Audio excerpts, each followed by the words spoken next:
নমস্কার বন্ধুরা, আবারও একটি নতুন ভিডিও নিয়ে চলে এসেছি। এই ভিডিওটি হলো এবার ফ্রিতে 25,000 টাকা করে পেতে চলেছ। এই 25,000 টাকা পেতে চাইলে ভিডিওটি অবশ্যই লাস্ট পর্যন্ত দেখতে থাকো। আর চ্যানেলে নতুন হয়ে থাকলে চ্যানেলটিকে অবশ্যই সাবস্ক্রাইব করে বেল আইকন অন করো। ভিডিওটিকে একটি লাইক ও কমেন্ট করো। তো চলো এবার ভিডিওটি শুরু করা যাক।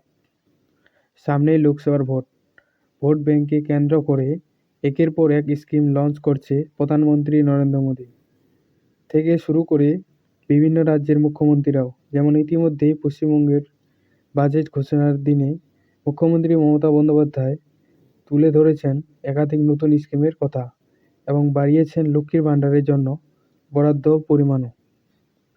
একইভাবে আরও একটি স্কিমের টাকা বাড়ানোর সিদ্ধান্ত এই রাজ্যের সরকারের। একেবারে লাফিয়ে 10,000 টাকা পর্যন্ত বাড়ানো হচ্ছে এই স্কিমে আরও এতদিন পর্যন্ত রাজ্য সরকারের তরফে জন্ম থেকে স্নাতক হওয়া মেয়েদের পড়াশোনার জন্য বছরের আর্থিক খরচ চালানো হতো। স্কিমটির নাম মুখ্যমন্ত্রী কন্যা সুমঙ্গল যোজনা।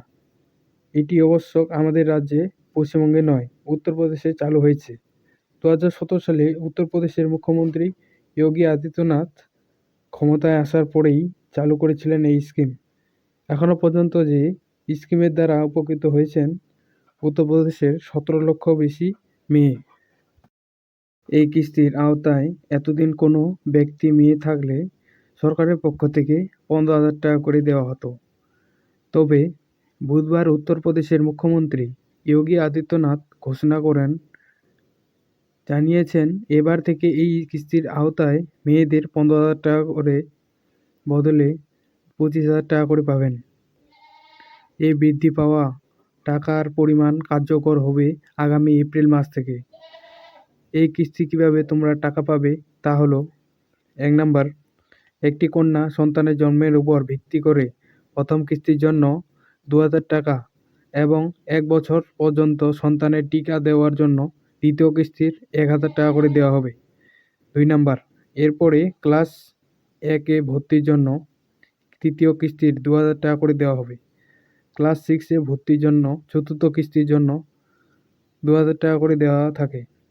পরবর্তীতে ক্লাস 9-এ ভর্তির জন্য পঞ্চম কিস্তির 3,000 টাকা করে দেওয়া হয় এবং সর্বশেষ ক্লাস 10 বা ক্লাস 12 পাসের পরে বা 2 বছরের বেশি মেয়েদের ডিপ্লোমা কোর্সের পরে দেওয়া হয় ষষ্ঠ কিস্তির 5,000 টাকা।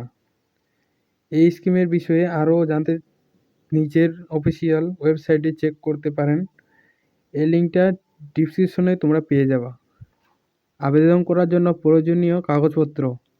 এখানে আবেদন করতে গেলে নিচের জিনিসগুলো: আবেদনকারীর Aadhaar card, voter card, ration card, স্থানীয় বাসিন্দার প্রমাণপত্র।